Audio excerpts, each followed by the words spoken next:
বাংলাদেশের সংসদ সদস্য তথা এমপি হওয়া মানে যেন সোনার হরিণ পাওয়া। যিনি সংসদ সদস্য হন তিনি দেশের ৩০০ জন প্রভাবশালী ব্যক্তির একজন। প্রভাব ছাড়াও একজন সংসদ সদস্য সরকার থেকে নানা রকম সুযোগ সুবিধা ভোগ করেন। সংসদ সদস্য তথা এমপিরা গাড়ি, বাড়ি, চিকিৎসা খরচ সহ অন্তত ১৩ ধরনের সুযোগ সুবিধা পেয়ে থাকেন। সংসদ সদস্যরা কি কি সুযোগ সুবিধা পাবেন তা নির্ধারণ করা আছে member of parliament remuneration and privilege অ্যাক্টে। এই আইন অনুযায়ী একজন সংসদ সদস্যের মাসিক বেতন ৫৫,০০০ টাকা। আগে সংসদ সদস্য হওয়ার পর যে কেউ চাইলে শুল্কমুক্ত গাড়ি আমদানি করতে পারতেন, তবে বছর দুয়েক আগে এই সুবিধা বাতিল করা হয়। সংসদ সদস্যরা সরকারের কাছ থেকে প্লট পেয়ে থাকেন। ঢাকায় সংসদ ভবনের আশেপাশে এইসব প্লট বিনামূল্যে দেওয়া হয়। আইন প্রণেতা হলেও এলাকার অবকাঠামো উন্নয়নে সংসদ সদস্যদের প্রতি বছর নির্দিষ্ট বাজেট দেওয়া হয়। এছাড়া স্থানীয় পর্যায়ে কাজের বিনিময়ে খাদ্য, বয়স্ক ভাতা, নানা ধরনের সামাজিক নিরাপত্তা বেষ্টনী সহ প্রায় ৪০ ধরনের প্রকল্প আছে। সেটার নিয়ন্ত্রণ থাকে সংসদ সদস্যের হাতে। একজন সংসদ সদস্য তার নির্বাচনী এলাকার যাওয়া আসার ভাতা হিসেবে প্রতি মাসে পান ১২,৫০০ টাকা।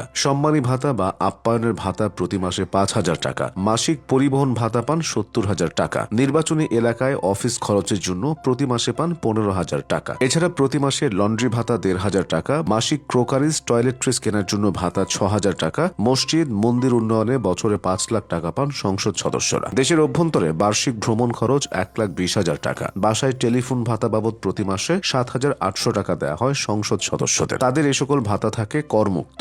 সংসদ অধিবেশনে উপস্থিত থাকার জন্য তারা প্রতিদিন অতিরিক্ত ভাতা পান প্রায় ১,০০০ টাকা। সংসদ সদস্যদের অফিসিয়াল কাজে বিদেশ সফর হয় সম্পূর্ণ সরকারি খরচে। তাদের নিরাপত্তাও বেশ কঠোর হয়। প্রয়োজনে পুলিশ প্রহরা ও ভিআইপি নিরাপত্তা সুবিধা দেওয়া হয়। এছাড়া তারা সরকারি হাসপাতাল ও বিশেষ মেডিকেল সুবিধা বিনামূল্যে পান। গুরুতর অসুস্থ হলে বিদেশে চিকিৎসার জন্য ভর্তুকি অনুমোদিত হয়। রাষ্ট্রীয় অনুষ্ঠানে তাদেরকে ভিআইপি আসন ও মর্যাদা দেওয়া হয়। তারা জেলা উপজেলায় প্রশাসনিক কর্মকাণ্ডেও সর্বোচ্চ প্রোটোকল পান। আইনগতভাবে না থাকলেও বিভিন্ন সরকারি প্রতিষ্ঠান ও দফতরে সুপারিশের প্রভাব রাখেন বাংলাদেশের সংসদ সদস্যরা। সংক্ষেপে বলতে গেলে একজন বাংলাদেশি এমপি মাসিক বেতন ভাতার পাশাপাশি বাড়ি, গাড়ি, নিরাপত্তা, চিকিৎসা, বিদেশ সফর, প্রোটোকল মিলিয়ে প্রচুর সুবিধা পান। একজন প্রথম শ্রেণীর কর্মকর্তা যে চিকিৎসা খরচ পান, একজন সংসদ সদস্য ও তার পরিবারও সমান সুবিধা পান। নির্বাচিত এমপি তথা সংসদ সদস্যদের পাশাপাশি আছেন ৫০ জন সংরক্ষিত নারী আসনের এমপি। জাতীয় নির্বাচন শেষ করে সরকার গঠন করার পর সংরক্ষিত আসনের সংসদ সদস্য নির্বাচনের জন্য শুরু হয় তোড়জোড়। সংবিধান অনুযায়ী